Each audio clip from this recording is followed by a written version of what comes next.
60 نمبر آیات ته دې نمخ کې الله جل شانه د مؤمنانو متقیانو ذکر فرمایو او د هغوی چې کوم خصفات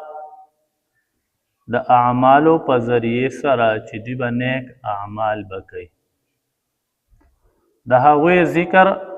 الله جل شانه فرمایلو نو بیا بر چا په ذهن کې دا خبر راغلی و چیرې دا اعمال کو د وس نبار وی نو الله فرمایل چې نه ولا نکلف نفسا الا وسعها منګه چې یو انسان مکلف کو د اعمال او د عبادتو نو د هغه د وس او طاقت موافق مکلف کو چې څومره د هغه وس وي د هغه وس او طاقت موافقه مونږ دې د هغه مکلف کو ولدینا کتاب او زمون سره یو کتاب دی ينطق بالحق چې هغه وینا کوي رښتیا وهم لا یظلمون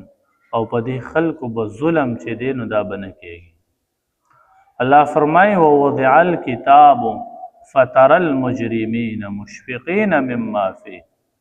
کله چې دا کتاب کې اوستلی شي فترى المجرمين مشفقين مما فيه تبوینه دا مجرمان چې دی به شفقت کوي منډه وي پاغه کې وګوري با ويقولون يا ويلتنا ما لهذا الكتاب اوای بیل کا سشوی دی عمل نامو لرا لا یغادر صغیرا ولا کبیرا دی خو نه واړه پریخي او نه غټ پریخو دی نو دا عمل نامه دا بخوري شي هر سړی بخپل خپل عمل نامه چې دنو دا به وګوري کچره تاسو خیال کړي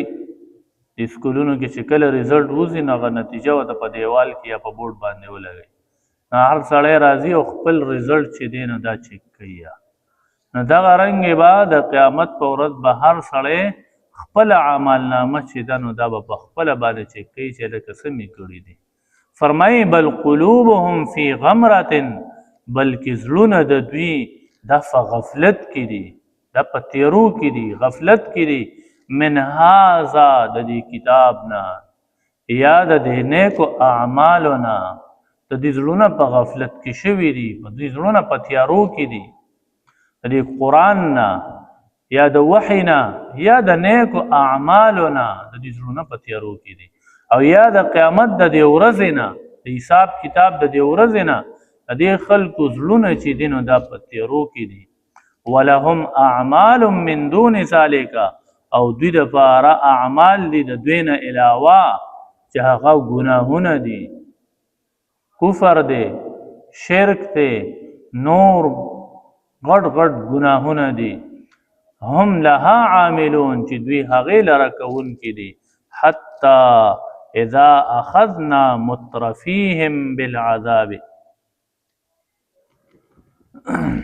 الله فرمایي تر دې پورې چې موږ ونیسو دغه خلق لرا بالعذاب په خپل عذاب کې اذا هم هغه وخت چې کله دوی څه کوي یجأرون ټوکې ټقالې کوي ملامت کول کوي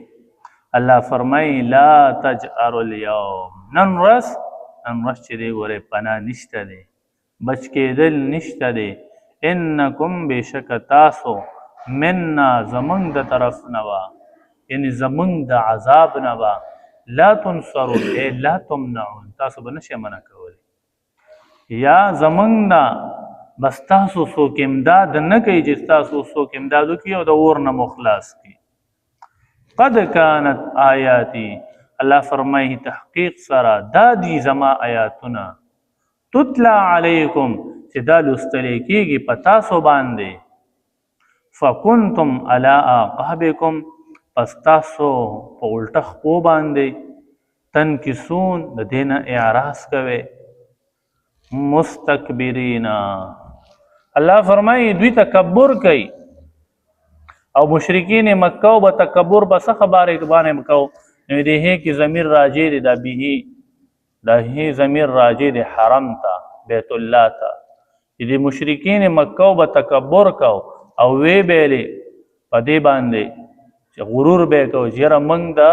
حرم شریف خدمتګار یو موږ ته څوک تکلیف چې دینو نشي را رسولی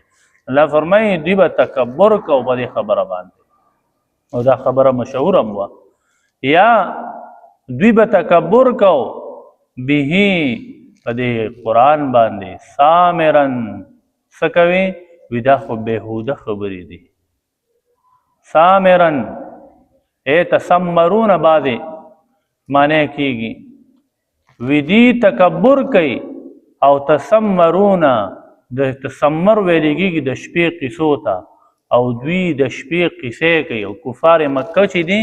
دوی به هم د شپې قصې کولې او تهجرون په معنی د منع کولو کې دي دوی به خلک د قرآن د اورېدو نه چې دی نو دا به یې منع کوله وقال الذين كفروا لا تسمعوا لهذا القرآن والغوا فرمای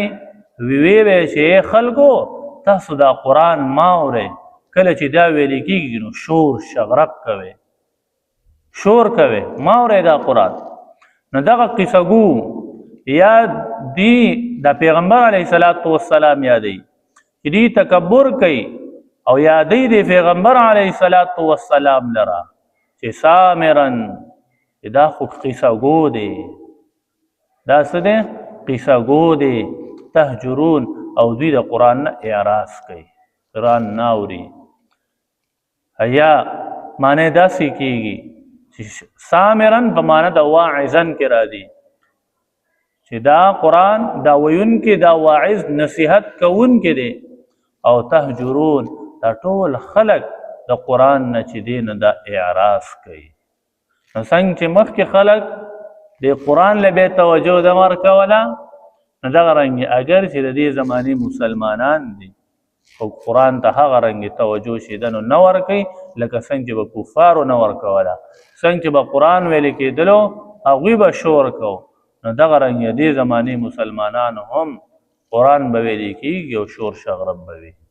قرآن به ویلې کېږي او خپل ګپ شپ چې دی نو دا به لګوي دا ولې دا ځکه چې د دوی خلکو په زړونو کې د قرآن هغه عظمت چې دی نو دا ختم شو د قرآن سره هغه مینه چې ده نو هغه ختمه شوې ده نو دا کار د چاو د کفار مکو موږ ته پاتې شو الله دې موږ د دې عمل نه چې دی نو بچو ساتي الله دې عمل